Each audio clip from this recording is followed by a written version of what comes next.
Hello guys, welcome back to your favourite YouTube channel synergy learning, जहां हम आपके लिए लेकर आए हैं 10th क्लास की एक ज़बरदस्त सीरीज बायोलॉजी के हर एक डाउट को पकड़ के फोड़ने वाली जगह, जहां पर हम एक एक क्वेश्चन को डिटेल में डिस्कस करेंगे और आपके कंसेप्ट को क्रिस्टल क्लियर करेंगे।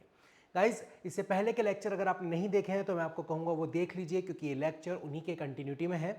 लास्ट लेक्चर के अंदर हम लोगों ने एसेक्सुअल रिप्रोडक्शन के एक टाइप स्पोर फॉर्मेशन को बहुत ही अच्छे से और डिटेल में समझा था। हमने देखा था कि स्पोर्स का मतलब क्या होता है, एंडोजीनस एक्सोजीनस स्पोर का मतलब क्या है, कौन से टाइप के स्पोर्स बनते हैं पक्सीनिया के अंदर और कौन से टाइप के स्पोर्स को कोनिडिया कहते हैं। हमने ये भी बात की थी कि स्पोर्स पेरिनेटिंग स्ट्रक्चर होते हैं जो कि बहुत लंबे टाइम तक टिक सकते हैं और इसलिए भी कोई ऑर्गेनिज्म उन्हें प्रोड्यूस करता है। वेल गाइस, आज के लेक्चर में हम लोग ये सेक्सुअल रिप्रोडक्शन का लास्ट पार्ट यानी कि वेजिटेटिव प्रोपोगेशन पढ़ने वाले हैं। तो चलिए शुरू करते हैं बिना किसी देरी के।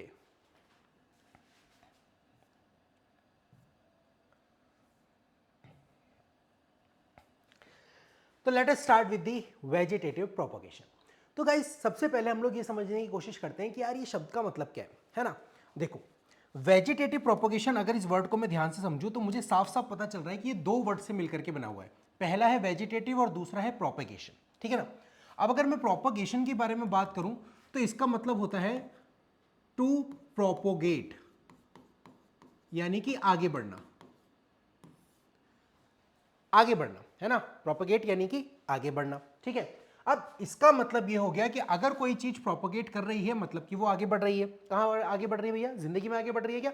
पता नहीं यार, लेकिन ये बात 100% श्योर है कि वो अगली जनरेशन बनाने के लिए कहीं ना कहीं कोई रोल हो रहा होगा।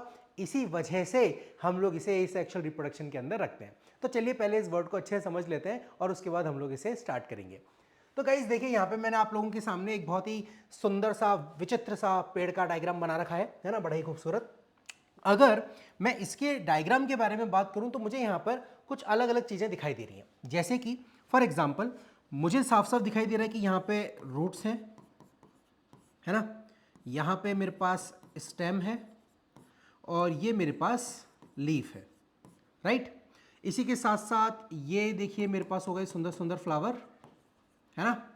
ये हो गया फ्रूट, और फ्रूट के अंदर ये व्हाइट कलर के मैंने बना दिए सीड्स, ओके, है ना। तो इस तरीके से मैंने एक प्लांट के अलग अलग पार्ट्स के बारे में आप लोगों को यहां पे बताया। अब उसमें से यदि मैं बात करूं इन तीन की, यानी कि फ्लावर की, फ्रूट की और सीड की, तो यार इनका तो बनना ही प्लांट ने इसलिए तय किया था ताकि वो रिप्रोड्यूस कर सके। देखिए, फ्लावर्स बेसिकली प्लांट के सेक्सुअल रिप्रोड्यूसिंग पार्ट्स हैं। उसके अंदर मेल और फीमेल पार्ट्स होते हैं, जिसको अभी हम लोग नेक्स्ट क्लासेस के अंदर डिटेल में पढ़ेंगे। इस चैप्टर में हमारे सेक्सुअल रिप्रोडक्शन फ्लावरिंग प्लांट भी है, तो उसको अपन लोग वहां पे पढ़ेंगे। लेकिन मैं कहना ये चाह रहा हूं कि इनको बनाया ही इसलिए गया है ताकि इनसे रिप्रोड्यूस किया जा सके। तो इन्हें बेटा हम लोग बोलते हैं reproductive parts of plant, reproductive parts of plant, जिनका मेन फंक्शन ही रिप्रोडक्शन था। और कौन सा रिप्रोडक्शन? Sexual reproduction. लेकिन अगर मैं इनकी बात करूं, लीफ, स्टेम, रूट की, तो यार लीफ का काम तो फोटोसिंथेसिस का होता है। बताओ हाँ या ना?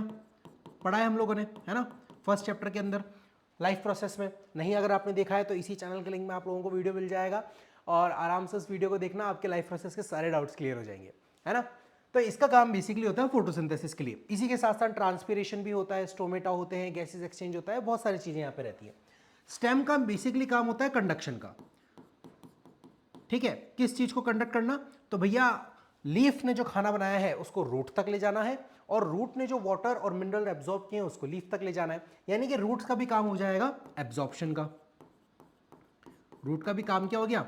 एब्जॉर्प्शन का। इसमें से कोई भी काम रिप्रोडक्शन का नहीं है, इसमें से कोई भी काम रिप्रोडक्शन का नहीं है। इसीलिए इन तीनों को बेटा साथ में मिला करके, यानी कि लीफ, स्टेम और रूट को साथ में मिला के हम बोलते हैं वेजिटेटिव पार्ट्स ऑफ प्लांट। ये है vegetative parts of plant, okay. But लेकिन किंतु परंतु बंधु, अगर मान लीजिए कि ये जो वेजिटेटिव पार्ट है, यानी कि रूट, स्टेम, लीफ, इसी से अगर न्यू प्लांट का डेवलपमेंट हो जाए, एक नया प्लांट बन जाए, तो यार ये तो गजब बात हो गई, है ना। बताओ हाँ या ना? ये तो गजब बात हो गई। क्यों गजब बात हो गई? यार इन पार्ट्स को तो रिप्रोडक्शन के लिए रखा ही नहीं था। इनको तो रखा गया था किसी दूसरे काम के लिए, इसलिए इनको बोला गया वेजिटेटिव पार्ट्स। लेकिन अगर ये वेजिटेटिव पार्ट में कोई स्पेशल एबिलिटी आ गई, किसी तरीके की शक्तियां आ गई और उन शक्तियों के बदौलत इन्होंने एक नया प्लांट प्रोड्यूस कर दिया, तो बेटा उसी को हम लोग बोलते हैं वेजिटेटिव प्रोपगेशन। यानी कि वेजिटेटिव प्रोपगेशन का मतलब क्या होता है? It is a process by which a vegetative part of plant can produce a new plant. यानी कि मैंने क्या बोला कि ये एक ऐसा प्रोसेस है, a process in which vegetative parts of plant can produce a new plant। ठीक है, और इसका मतलब ये हो गया कि ये क्या हो गया बेटा? वेजिटेटिव प्रोपगेशन हो गया एसेक्सुअल रिप्रोडक्शन ऑफ प्लांट। ये प्लांट का एसेक्सुअल रिप्रोडक्शन हुआ खुद का। ठीक है, तो सबसे पहले हम लोगों ने इस वर्ड का मतलब समझ लिया, वेजिटेटिव पार्ट्स के बारे में बात समझ ली। अब बस हमें सुंदर सुंदर और प्यारे प्यारे एग्जाम्पल देखने हैं कि कौन से ऐसे प्लांट है जिनमें रूट से हो सकता है, स्टेम से हो सकता है, लीफ से हो सकता है। आपके कोर्स के अंदर आप लोगों को सिर्फ ब्रायोफिल्म का डायग्राम एनसीईआरटी में बता रखा है, लेकिन मैं आप लोगों को थोड़ा सा और डिटेल के अंदर इसे पढ़ाऊंगा, क्योंकि यार आप लोग ओलंपियाड के लिए भी तो तैयारी कर रहे हो ना, कर रहे हो ना, कर रहे हो ना भाई, मुझे पता है बहुत अच्छी तरीके से कर रहे हो तुम लोग, दिन रात लगे पड़े हो, और जो बाकी का टाइम बचा हुआ है उसके अंदर भी तुम लोग रील्स देखते रहते हो। लेकिन पढ़ाई साथ साथ चलनी चाहिए, बिल्कुल चलनी चाहिए, और इसीलिए हम लोग थोड़ा सा एक्स्ट्रा भी पढ़ेंगे, ताकि अगर कहीं इधर उधर से खतरनाक सी कोई बॉल आ जाए है ना, एकदम से यॉर्कर वॉर्कर आ जाए, तो मस्त एक बल्ला घुमा करके अपन सिक्सर मारे और एग्जाम में शानदार नंबर लेकर के आए। तो चलिए शुरू करते हैं। सबसे पहले हम लोग स्टेम के बारे में बात करेंगे, रूट के बारे में बात करेंगे, लीफ के बारे में बात करेंगे, और उसके बाद मैं आप लोगों को एक बहुत ही प्यारा और सुंदर कंसेप्ट पढ़ाऊंगा, टिश्यू कल्चर। तब तक फटाफट से इसको वीडियो को पॉज कर लो और स्क्रीनशॉट ले लो या फिर इसको बना लो, फिर हम लोग आगे चलते हैं।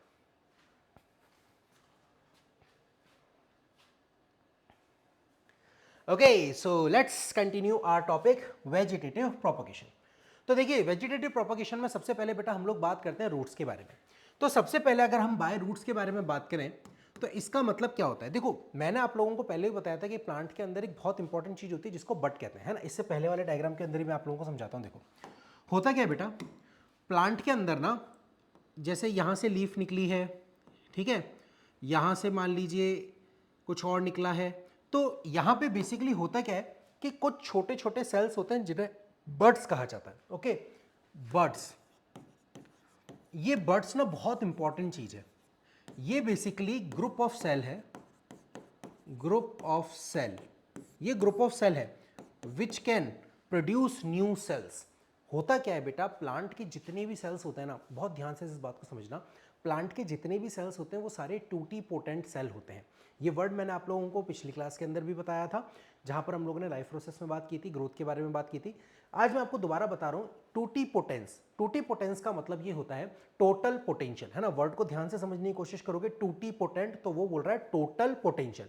तो यार इस टोटल पोटेंशियल का मतलब ये है कि प्लांट का हर सेल ये पोटेंशियल यानी कि ये पावर रखता है कि वो अपने आप को मल्टीप्लाई करके पूरा का पूरा नया प्लांट बना सकता है। यस, अगर हम लोग टिश्यू के बारे में बात करें, जो कि क्लास 9th में आप लोगों ने पढ़ा होगा, है ना। आप बोलोगे सर कल का पढ़ा याद नहीं रहता हमसे, क्या 9th क्लास का पूछ रहे हैं? कोई बात नहीं, मुझे पता है, इसलिए मैं तुम्हें याद दिला रहा हूँ।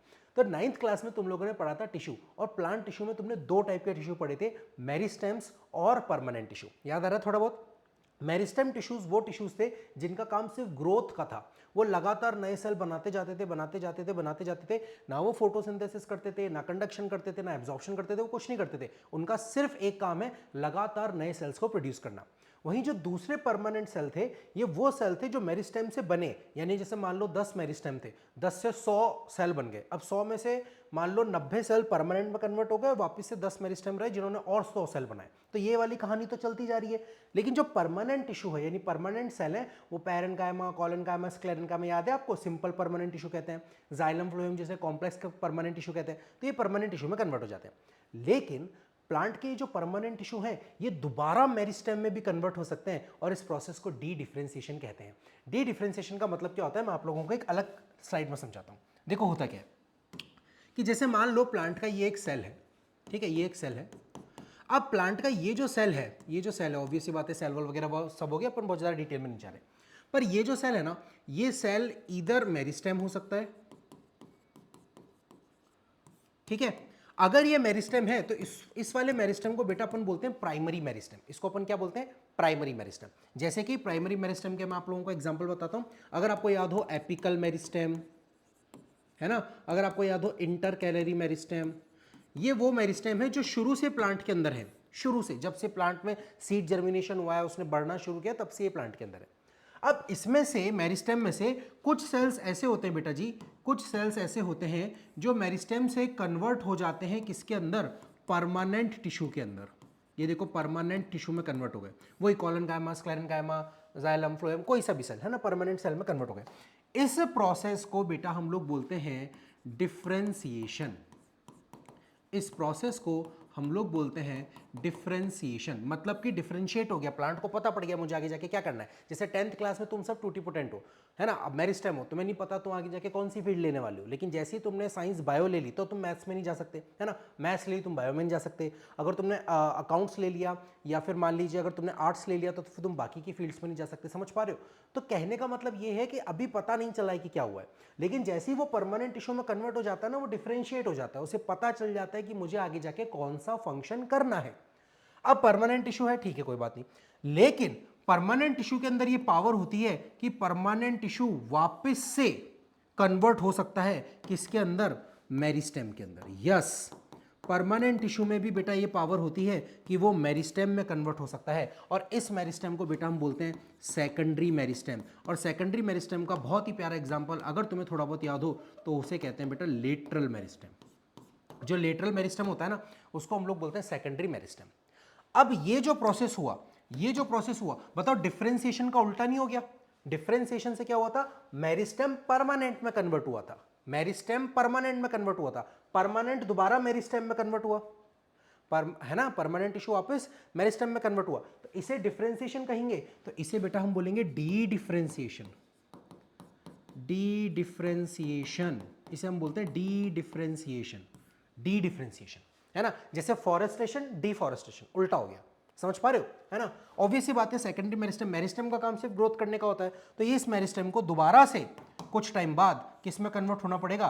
परमानेंट टिश्यू में कन्वर्ट होना पड़ेगा, और उस प्रोसेस को हम लोग बोलेंगे बेटा रीडिफरेंशिएशन, दोबारा से होने वाला रीडिफरेंशिएशन, है ना। अब आप बोलोगे सर आप ये सब हमें क्यों बता रहे हो? मैं सब तुम्हें इसलिए बता रहा हूं बेटा, ये समझाने के लिए कि प्लांट का हर सेल आगे जाकर के नए प्लांट के सेल को बनाने की ताकत रखता है। ये पावर हमारे अंदर नहीं है, ये पावर हमारे अंदर जायगोट के केस में थी, है ना। ये पावर हमारे अंदर जब जायगोट से 2, 4, 8, 10 ऐसे सेल बनते हैं तब तक रहती है, पर जैसे ही ब्लास्टुला तक स्टेज आती है जिसमें हमारा इम्प्लांटेशन होता है, सब बताऊंगा, टेंशन मत लो, कैसे कैसे क्या क्या बोल रहे हो सर आप, बताऊंगा, टेंशन मत लो। पर कहने का मतलब ये है कि हमारे अंदर के जो सेल्स होते हैं वो बहुत रेयर केस में और बहुत कम टाइम के लिए टूटीपोटेंट होते हैं। टूटीपोटेंट मतलब total potential to make whole body, वो पूरी बॉडी बना सकते हैं, कोई भी टाइप का सेल बना सकते हैं। प्लांट के अंदर ये चीज़ रहती है, हमारे अंदर नहीं रहती, और इसीलिए प्लांट के वेजिटेटिव पार्ट भी नए प्लांट्स को प्रोड्यूस करने की पावर रखते हैं। यानी प्लांट का खाली स्टेम का पार्ट भी पूरा स्टेम, रूट, लीफ, पूरा प्लांट बना सकता है। सेम गोज विथ रूट का अगर प्लांट है तो वो भी ऐसा कर सकता है। तो होता ये है कि ये जो सेल्स होते हैं, यानी कि ये जो सेल्स हैं, ये जो दोबारा सेकेंडरी मेरिस्टेम में कन्वर्ट हो सकते हैं ना बेटा, ये सेल्स बड के अंदर होते हैं, ये सेल्स बड्स के अंदर होते हैं। तो बड बेसिकली क्या है? ऐसे सेल से बनी है, ग्रुप ऑफ सेल बनी हुई है which can grow and form new parts of plant. ये प्लांट के नए पार्ट्स बना सकते हैं, और इसीलिए ऐसा नहीं होता कि सारे के सारे प्लांट ये कर सकते हैं। जैसे मान लीजिए अगर किसी प्लांट की बड रूट्स में मिल रही है तो उससे रूट से वेजिटेटिव प्रोपगेशन हो जाएगा। अगर किसी प्लांट में वो बड लीफ में मिल रही है तो लीफ से वेजिटेटिव प्रोपगेशन हो जाएगा। सेम अगर वो प्लांट में बड स्टेम में मिल रही है तो स्टेम से वेजिटेटिव प्रोपगेशन हो जाएगा। ये कंसेप्ट है, ठीक है। तो अब इसको ध्यान रखेंगे। चलिए शुरू करते हैं हमारा लेक्चर रूट्स वाला, ठीक है। तो रूट्स के अंदर अगर बेटा हम लोग बात करें तो इसका एग्जांपल मैं आप लोगों को बता देता हूं, स्वीट पोटैटो, हाँ जी, शक्करकंदी जिसको बोला जाता है ना, sweet potato.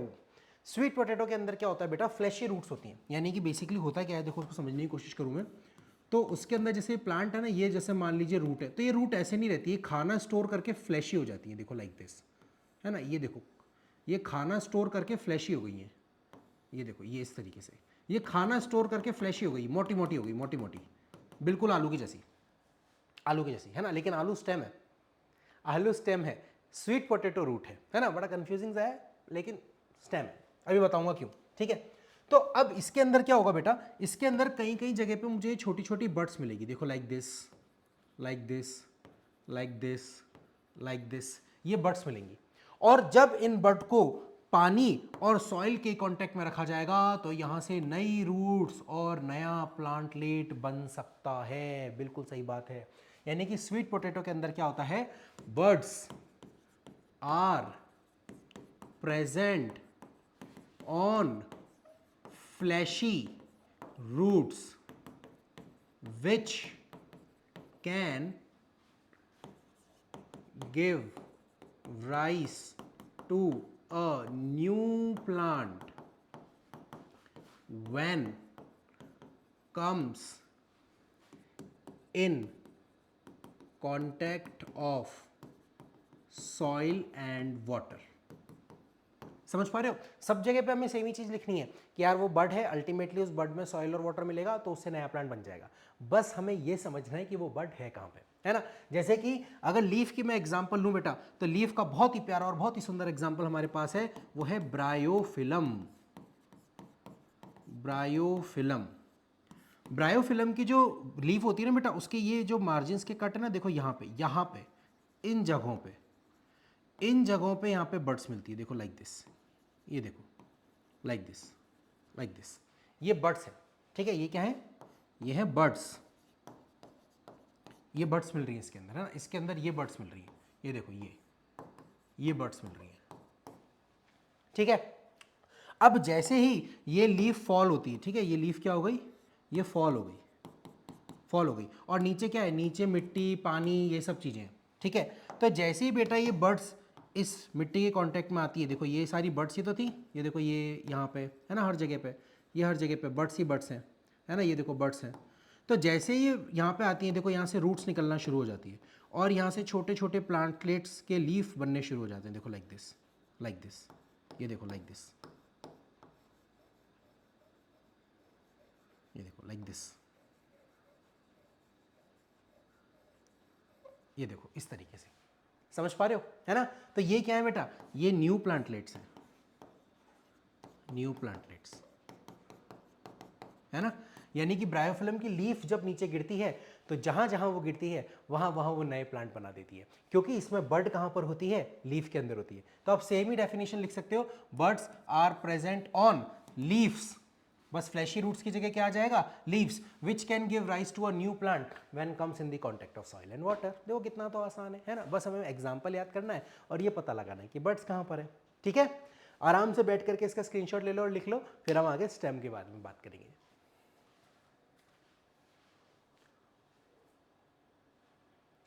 Okay done guys, चलिए अब बात करते हैं स्टेम के बारे में। तो यार स्टेम के ना कई सारे एग्जांपल्स हैं, जैसे मैं आप लोगों को बताता हूं। फॉर एग्जांपल सबसे पहला हम लोग पढ़ते हैं ग्रासेस में, ग्रासेस है ना, जो हमारे घर के आसपास लॉन में या फिर गार्डन्स में घास उगी हुई रहती है ना, बिल्कुल वही वाली। तो ग्रासेस के अंदर क्या होता है बेटा, जो उसका स्टेम होता है ना वो रनर कहलाता है। रनर का मतलब क्या होता है, देखो जैसे मान लो ये है, अब यहाँ पे ये स्टेम जो है ना इस तरीके से हॉरिजेंटली रन करता है, और स्टेम में एक बहुत प्यारी चीज मिलती है बेटा, जिसको हम बोलते हैं नोट्स एंड इंटरनोट्स, है ना। This is very very important, यहाँ पे स्टार डाल के लिख रहा हूँ, देखो ध्यान से, स्टेम है नोड्स एंड इंटरनोड्स। और ये बहुत इंपॉर्टेंट बात है बेटा, क्योंकि ये सिर्फ और सिर्फ स्टेम में मिलती है। इसी से हम पता लगाते हैं कि अगर मान लीजिए कोई चीज़ अंडरग्राउंड मिल रही है, देखो हमें क्या लगेगा, यार कोई चीज़ ज़मीन के नीचे है तो रूट है, और ज़मीन के ऊपर है तो स्टेम है ना। अब जैसे आलू ज़मीन के नीचे से निकलता है, पोटैटो जो होता है वो ज़मीन के नीचे रहता है, अंडरग्राउंड है, लेकिन मुझे कैसे पता चला वो स्टेम है या रूट है, नोट्स और इंटरनोट्स से। अगर उसमें नोट्स और इंटरनोट्स हैं तो वो स्टेम कहलाएगा, और अगर उसमें नोट्स एंड इंटरनोट्स नहीं है तो वो रूट्स कहलाएगी। तो स्टेम में नोट्स एंड इंटरनोट्स होते हैं, और नोट्स एंड इंटरनोट्स का कंसेप्ट क्या है बेटा, बहुत ही सिंपल कंसेप्ट है। जैसे मान लो इस तरीके से मैंने स्टेम बनाया, तो यहाँ पर आप लोगों को कुछ इस तरीके की लाइंस दिखेगी, ये बहुत ही प्रोमिनेंटली दिखाई देती है अगर हम बात करें शुगर केन की या बैम्बू की। बाकी जगह थोड़ी पतली पतली दिखाई दे सकती है, छोटी हो सकती है ना, लेकिन होती ज़रूर है।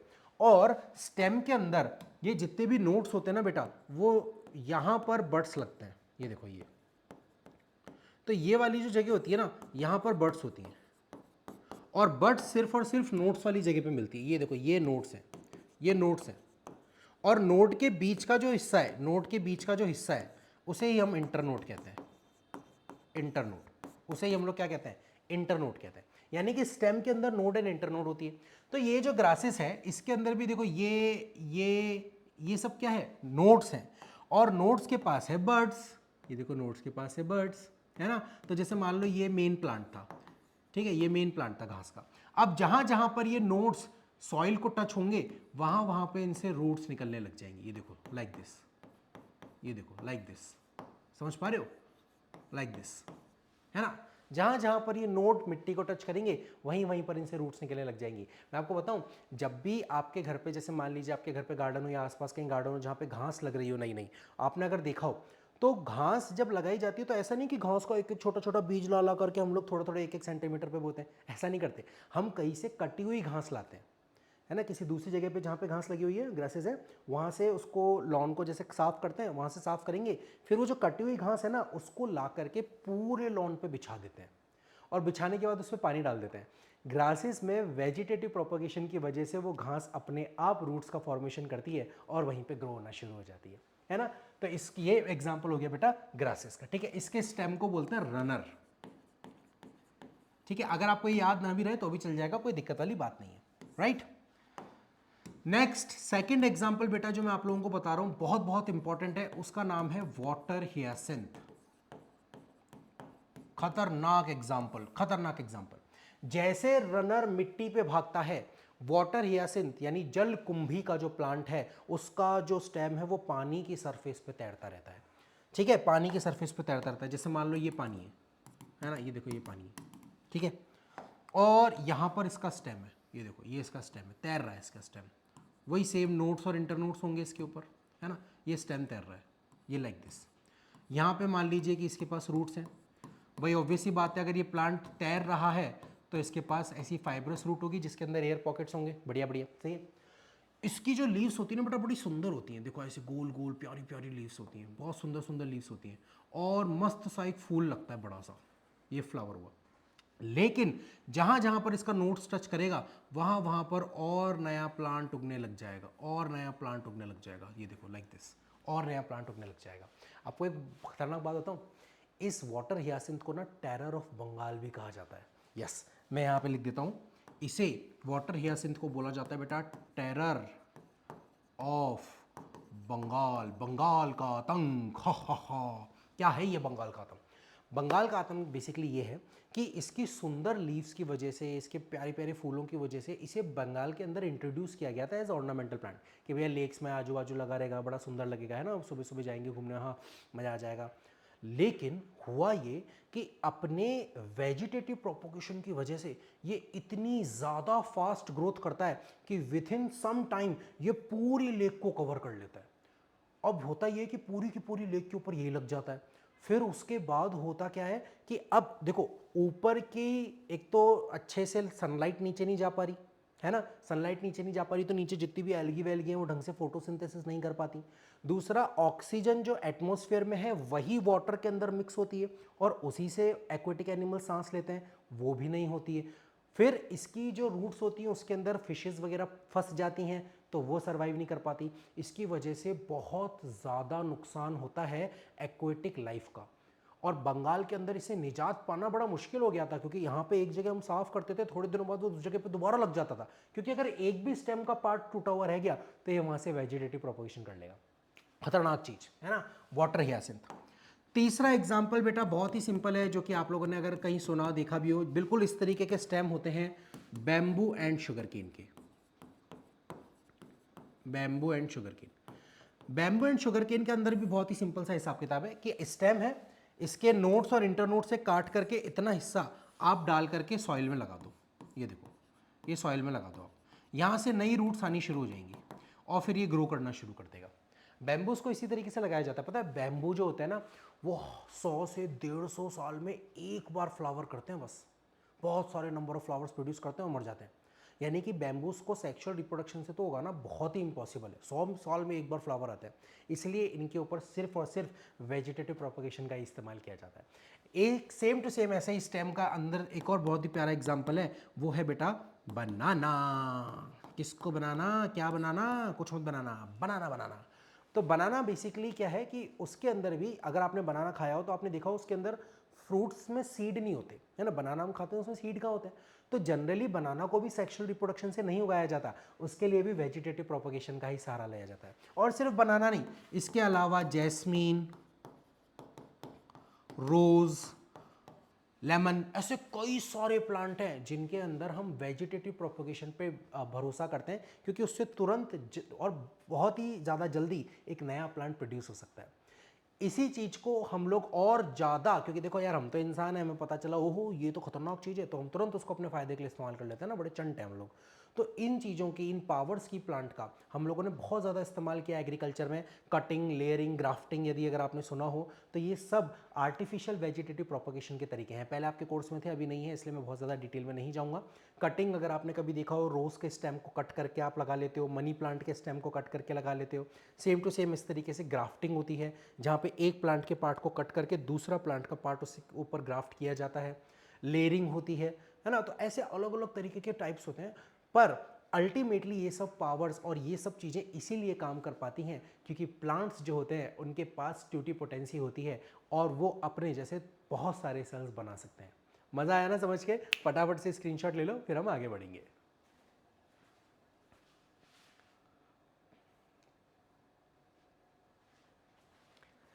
डन गाइस, तो आप लोगों ने वेजिटेटिव प्रोपगेशन भी समझ लिया, आप लोगों को समझ में आया। रूट की अगर एग्जांपल बोले तो आप स्वीट पोटैटो का लिख दोगे, लीफ का एग्जांपल बोले तो ब्रायोफिलम का लिख दोगे। Very very very important bryophyllum बेटा, आपके एग्जाम में आता है, कई बार आया हुआ है बोर्ड्स के अंदर क्वेश्चन।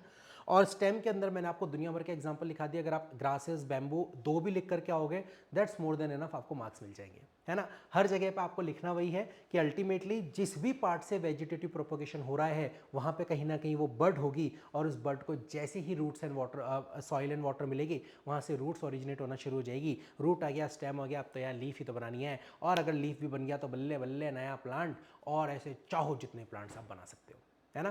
तो इसे ही हम लोग कहते हैं वेजिटेटिव प्रोपगेशन बाय प्लांट। अब इसी के साथ साथ आपकी बुक के अंदर एक बहुत ही प्यारा और बढ़िया सा टॉपिक दे रखा है जिसका नाम है टिश्यू कल्चर। देखो टिश्यू कल्चर एक छोटा सा ऑरेंज बॉक्स में दे रखा है ना। ज़्यादातर तुम लोग पढ़ते भी नहीं हो, है ना, वैसे तुम लोग पढ़ते ही नहीं हो, नॉर्मल बुक भी नहीं पढ़ते हो, पर अगर मान लो तुमने पढ़ा हो तो तुमने पढ़ा होगा यार टिश्यू कल्चर बड़ी खतरनाक सी चीज़ है। पता है टिश्यू कल्चर कैसा है कि जो छोटे से रूम के अंदर भी मैं छोटे छोटे प्लांटलेट्स बना सकता हूँ, और प्लांट के इतने से पार्ट से मैं लाखों प्लांट उसी के जैसे एग्जैक्ट फोटोकॉपी वाले बना सकता हूँ। कैसे? बहुत ही सिंपल लैंग्वेज में समझाता हूँ, आओ समझो। टिश्यू कल्चर का एक और नाम होता है बेटा, इसी को हम लोग माइक्रो प्रोपोगेशन भी बोलते हैं। देखो एक तो हुआ वेजिटेटिव प्रोपोगेशन, है ना, और एक हुआ माइक्रो प्रोपोगेशन। माइक्रो का मतलब क्या होता है? बहुत कम सेल्स, बहुत कम सेल से हम प्रोपोगेट करते हैं, बहुत कम सेल से हम नया प्लांट बनाते हैं, और वो बहुत कम सेल्स को ही हम लोग टिश्यू कहते हैं ना भाई। ग्रुप ऑफ सेल्स जो होते हैं उसी को तो हम लोग टिश्यू बोलते हैं, group of cell which are similar in function. तो अगर मान लो मैंने स्टेम का टुकड़ा लिया तो वो स्टेम का टिश्यू कहलाएगा ना, लीफ का टुकड़ा लिया तो वो टिश्यू कहलाएगा, है ना, तो ग्रुप ऑफ सेल है, राइट। तो माइक्रो प्रोपगेशन या टिश्यू कल्चर होता क्या है, देखो समझने की कोशिश करते हैं।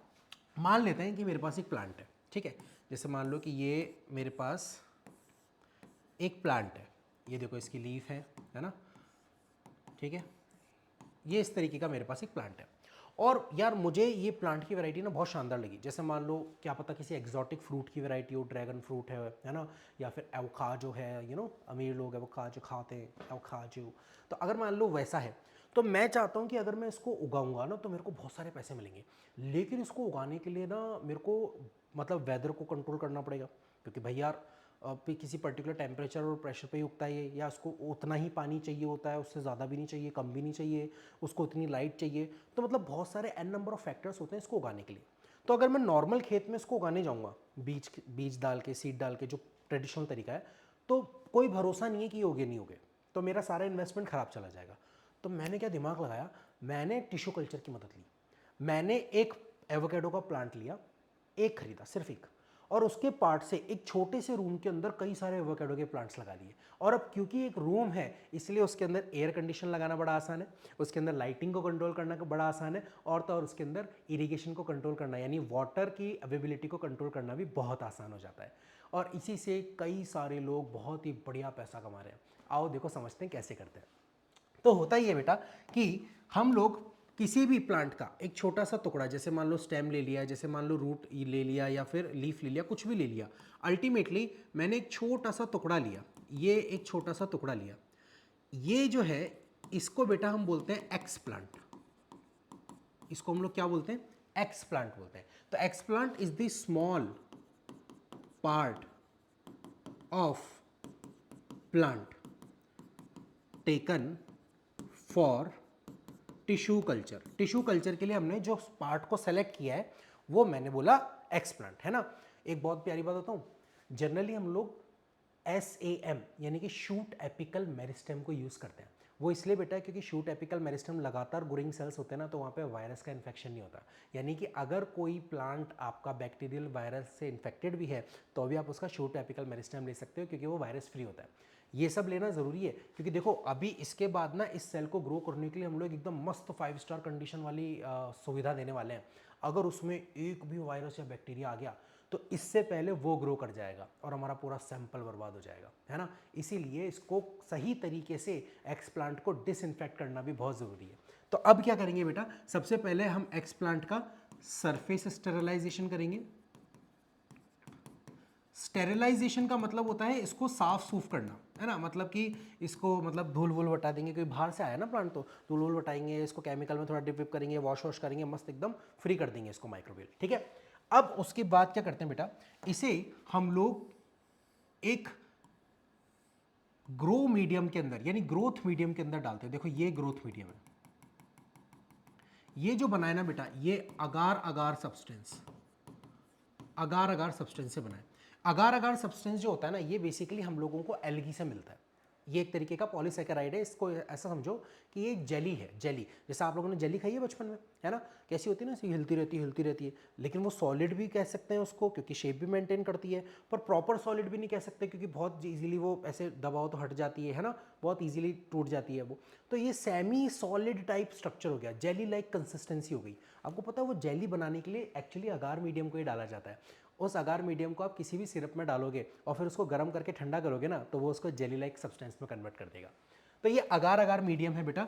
अगार अगार मीडियम के अंदर ये बेसिकली एक जेली लाइक सब्सटेंस होता है, जेली लाइक मीडियम होता है। जेली लाइक मीडियम क्यों रखा है सर मैंने, क्यों रखा है? पानी में डाल देता। देखो होता क्या, अगर इस टिश्यू कल्चर को मैं सीधा लिक्विड सॉल्यूशन में डाल देता तो वो अंदर डूब जाता। डूब जाता तो बेटा इसे एयर कैसे मिलती? प्लांट का हर सेल खुद एयर को लेता है, खुद गैसेज एक्सचेंज करता है। अगर मैं उसको लिक्विड में डाल दूंगा तो डूब जाएगा ना बेटा, फिर उसको एयर कैसे मिलेगी? इसके पास गिल्स थोड़ी है ना। वहीं अगर मैं मान लो उसको सॉलिड के ऊपर रखूँ, प्रॉपर सॉलिड के ऊपर रखूँ, तो अभी इसके अंदर रूट्स थोड़ी आई हैं, अभी वो ढंग से एब्जॉर्ब नहीं कर पाएगा। हाँ, जेली लाइक कंसिस्टेंसी होने का फायदा क्या है कि अगर मैं इसके ऊपर हमारे इस टिश्यू को यानी कि एक्स प्लांट को रखूंगा, ये देखो मैंने एक्स प्लांट को रखा, तो ये पूरी तरीके से डूबेगा भी नहीं, प्लस क्योंकि ये जेली लाइक है इसमें छोटे छोटे पोर हैं, वहां से न्यूट्रिशन को एब्जॉर्ब करना भी आसान हो जाएगा। तो हम इस जेली लाइक सब्सटेंस को लेते हैं, प्लस इसके अंदर डालते हैं glucose, plant growth regulators. Sir ये क्या लिख दिया आपने बेटा? कंट्रोल एंड कोऑर्डिनेशन वाले चैप्टर के नोट्स उठाओ और देखो उसमें फाइटो हार्मोन मैंने तुम्हें पढ़ा रखे हैं, auxin, cytokinin, gibberellin, ethylene, abscisic acid. उसको तुम लोग पढ़ोगे तो तुम्हें समझ में आ जाएगा कि मैं किसके बारे में बात कर रहा हूँ। तो प्लांट ग्रोथ रेगुलेटर्स होते हैं, उसमें मेनली होता है बेटा ऑक्सिन और साइटोकाइनिन। ऑक्सिन और साइटोकाइनिन ये दोनों के दोनों ऐसे प्लांट ग्रोथ रेगुलेटर्स हैं यानी प्लांट ग्रोथ हार्मोन्स हैं जो कि ग्रोथ करने में यानी सेल्स का नंबर बढ़ाने में मदद करते हैं, ठीक है। प्लस मिनरल्स वगैरह, मतलब हर एक चीज जो चीज इसको चाहिए, जो चीज इसको जिंदा रहने के लिए और बढ़ने के लिए चाहिए, हमने वो सारी चीजें इसके अंदर डाल दी। थोड़े टाइम बाद हम क्या देखेंगे? थोड़े टाइम बाद हमें दिखेगा जादू। हाँ जादू हो जाएगा भाई। क्या जादू होगा देखो, समझने की कोशिश करते हैं। ये देखो ये हमारा एक्सप्लांट था, है ना। धीरे धीरे न्यूट्रिशन मिलने की वजह से इसमें नए सेल बनने लग जाएंगे। देखो नए सेल्स बन रहे हैं, नए सेल्स बन रहे हैं, ये देख रहे हो नए सेल्स बनते चले जा रहे हैं। ये नए सेल्स बनते चले जा रहे हैं। लेकिन अभी इन सेल्स में को देख के मुझे पता नहीं चल रहा कि ये रूट बन रहा है, स्टेम बन रहा है, लीफ बन रहा है, क्या बन रहा है। बस मुझे इतना पता है कि यहाँ पहले से बड़ा हो गया है ना। इसको बेटा हम लोग बोलते हैं कैलस। इसको बेटा हम लोग बोलते हैं कैलस। कैलस इज अनडिफरेंशिएटेड, क्योंकि अभी डिफरेंशिएशन नहीं हुआ ना इसमें, undifferentiated mass of cell. Undifferentiated mass of cell, इसको हम लोगों ने बोल दिया कैलस। कैलस बन के तैयार हो गया। अब जैसे ही मेरे पास कैलस बन के तैयार हो गया, अब मैं क्या करूंगा बेटा, अब मैं प्लांट ग्रोथ रेगुलेटर को उल्टा पुल्टा करने की कोशिश करूंगा। यानी कि अभी मेरे पास क्या था, कैलस बन के तैयार था, ये देखो ये कैलस बन के तैयार था, ये कैलस बन के तैयार था, है ना। अब मैंने पहले क्या किया, पहले मैंने ऑक्सीन का रेशियो बढ़ा दिया, ऑक्सीन का रेशियो बढ़ा दिया। साइटोकाइनिन और ऑक्सीन दोनों दे रहा था, पहले ऑक्सीन और साइटोकाइनिन बराबर होंगे तो इससे कैलस बनेगा। ऑक्सीन को बढ़ा दूंगा तो बेटा रूट बननी शुरू हो जाएगी, रूट्स बननी शुरू हो जाएगी, रूटिंग होनी शुरू हो जाएगी। मैंने आप लोगों को उस वक्त बताया भी था कि टिश्यू कल्चर में ऑक्सीन रूट्स फॉर्मेशन में मदद करता है ना। और वहीं पर थोड़े टाइम बाद जब मुझे लगेगा कि हाँ यार इसमें सफिशिएंट रूट्स बन गई है, तो फिर उसके बाद मैं क्या करूंगा, अब मैं इसके अंदर बेटा साइटोकाइनिन बढ़ा दूंगा। अब मैं इसमें साइटोकाइनिन बढ़ा दूंगा। साइटोकाइनिन बढ़ाने से क्या होगा कि पहले इसके अंदर रूट तो बनी गई थी, अब इसके अंदर धीरे धीरे लीफ भी बननी शुरू हो जाएगी, यानी कि शूट फॉर्मेशन होना शुरू हो जाएगा। ऑक्सीन कैलस कल्चर यानी कि टिश्यू कल्चर में रूट इनिशिएशन कराता है, जबकि साइटोकाइनिन शूट इनिशिएशन कराता है। अब देखो ये स्टेम की तरह काम कर रहा है, यहां पे रूट है, यहां पे शूट है, हो गया ना काम, हो गया ना काम। एक छोटा सा नया प्लांटलेट बन गया है। ये देखो ये क्या बना बेटा, ये बना न्यू बेबी प्लांटलेट, काम हो गया।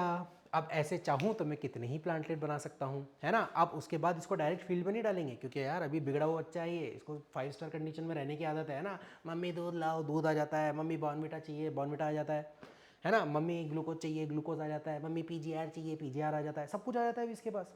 अभी इसको फील्ड में डालूंगा तो इसको आटे दाल का भाव पता चल जाएगा, इसलिए पहले इसकी हार्डनिंग की जाती है ना। कभी इसको बिना पानी के रहने देंगे, कभी इसको ग्लूकोज नहीं देंगे, कभी इसको कुछ नहीं करेंगे, ऐसे करके इसकी जब हार्डनिंग हो जाती है तब इसको फील्ड में ट्रांसफ़र किया जाता है। पर कहने का मतलब ये है कि ये एक बहुत ही सिंपल तरीका है जिससे कि हम लोग बहुत सारे नए प्लांट्स बना सकते हैं, एक जैसे एग्जैक्ट फोटोकॉपी वाले, और छोटे से रूम के अंदर हम लोग बड़ी सारी प्लांट्स के छोटे छोटे प्लांटलेट्स बना सकते हैं और उनसे अच्छा खासा मुनाफा कमा सकते हैं। इसे कहते हैं बेटा टिश्यू कल्चर। आराम से बैठ करके पहले इसके नोट्स ले लो और स्क्रीनशॉट ले लो, फिर हम आगे बढ़ेंगे।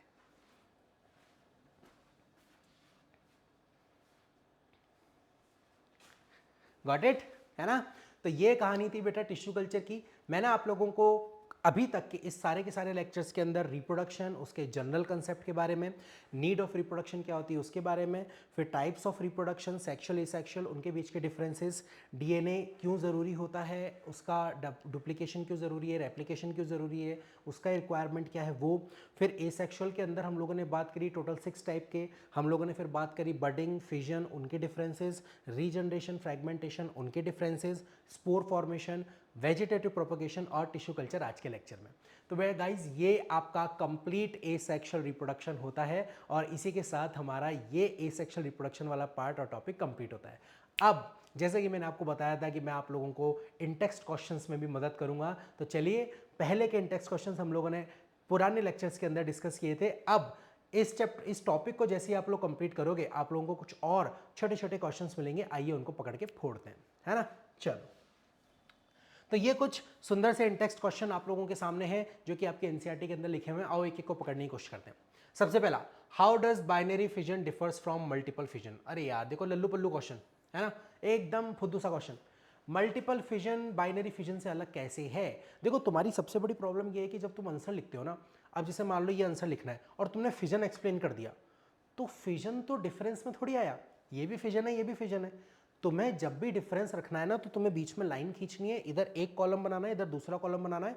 और बहुत बढ़िया होगा अगर तुम तीसरी लाइन खींचो और एक कैरेक्टर का कॉलम बनाओ, एक कैरेक्टर का कॉलम बनाओ कि इस कैरेक्टर में डिफरेंस क्रिएट कर रहा हूं मैं, इसका डिफरेंस ये है, उसका डिफरेंस ये है, ऐसे करके। जैसे फॉर एग्जांपल मान लीजिए अगर मुझे बाइनरी फिजन और मल्टीपल फिजन के अंदर डिफरेंस लिखने होते, तो मैं कॉलम में एक तरफ लिखता मल्टीपल फिजन, एक तरफ लिखता बाइनरी फिजन, एक तरफ लिखता कैरेक्टर। अब कैरेक्टर में नंबर 1 डाल के मैंने लिखा नंबर ऑफ ऑफस्प्रिंग्स या number of daughter cells. Binary fission में लिखूंगा only 2 daughter cells are produced.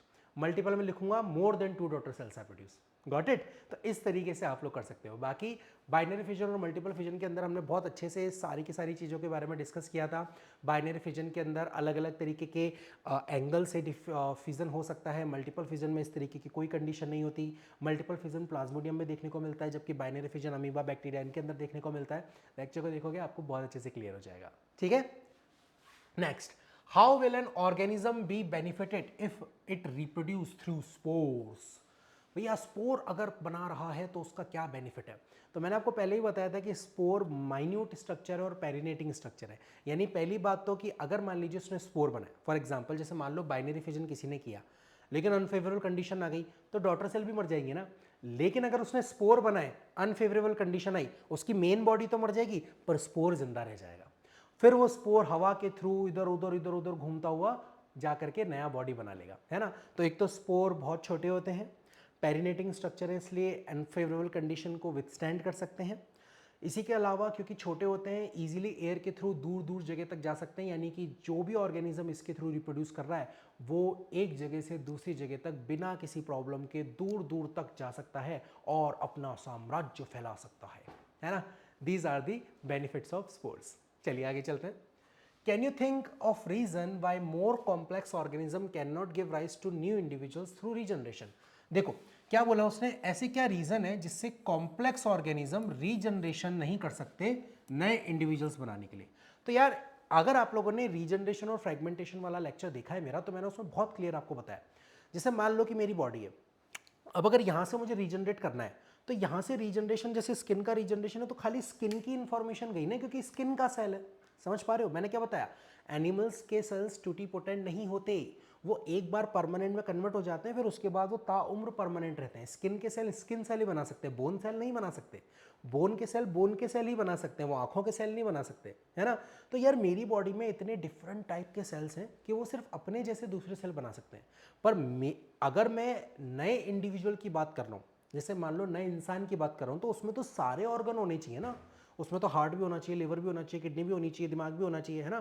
जैसे मान लो तुम्हारा बेस्ट फ्रेंड बिना दिमाग के जिंदा है, बट कोई बात नहीं, जिंदा तो है क्योंकि उसमें बाकी सारी चीज़ें हैं, है ना। तो अगर मान लीजिए किसी पार्ट से मुझे रीजनरेट करना हो तो उस पार्ट में वो सारे सेल्स नहीं हैं, वो पार्ट सिर्फ एक डिफरेंट टाइप ऑफ सेल का बना है।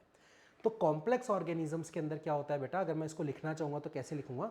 मैं लिखूंगा कि more complex organism have more complexity and labour division, यानी कि cells are differentiated on the basis of their function. Hence, only a single type of cell or a single type of tissue cannot regenerate a whole new body of organism.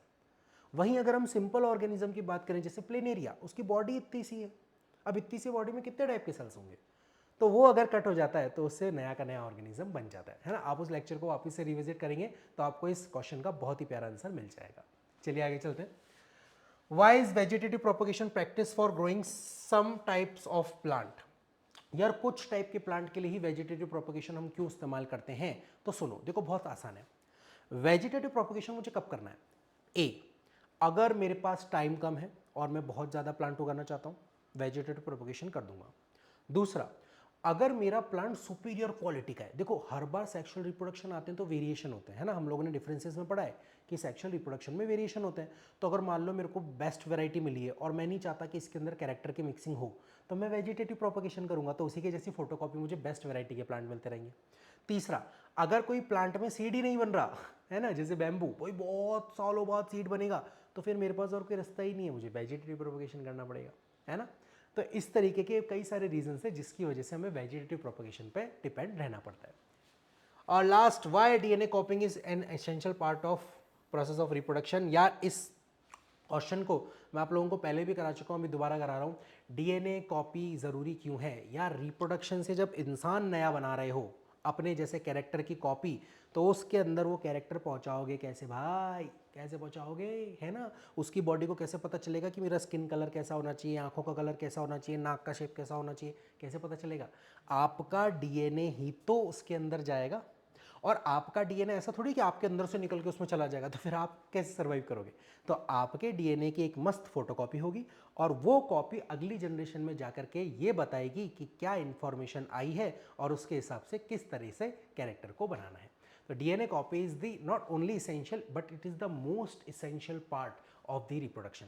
अगर DNA की copy नहीं बनेगी तो gamete में DNA जाएगा ही नहीं, अगर gamete में डीएनए जाएगा ही नहीं तो जायगोट में डीएनए कैसे जाएगा, और जायगोट में डीएनए नहीं जाएगा तो यार बेचारा जायगोट कैसे ऑर्गेनिज्म क्रिएट करेगा, है ना? बताओ, सोच के देखो ना यार, तुम खुद सोच के देखो, है ना? तो देखो बहुत ही सिंपल क्वेश्चन है यहाँ पे, आप लोगों ने करने की कोशिश कीजिएगा। और अगर किसी भी तरीके की आपको कोई प्रॉब्लम आती है या कोई क्वेश्चन आता है, feel free to comment down, मैं आप लोगों के सारे क्वेश्चंस के आंसर करने का ट्राई करूंगा। तब तक मिलते हैं अब हमारे नेक्स्ट लेक्चर के अंदर, जहां पर हम लोग सेक्सुअल रिप्रोडक्शन स्टार्ट करने वाले हैं और मैं आपके लिए बहुत ही प्यारे प्यारे वीडियोस लेकर के आऊँगा। टिल देन स्टे सेफ, मस्त रहिए, स्वस्थ रहिए, पढ़ने में व्यस्त रहिए। सी यू सून।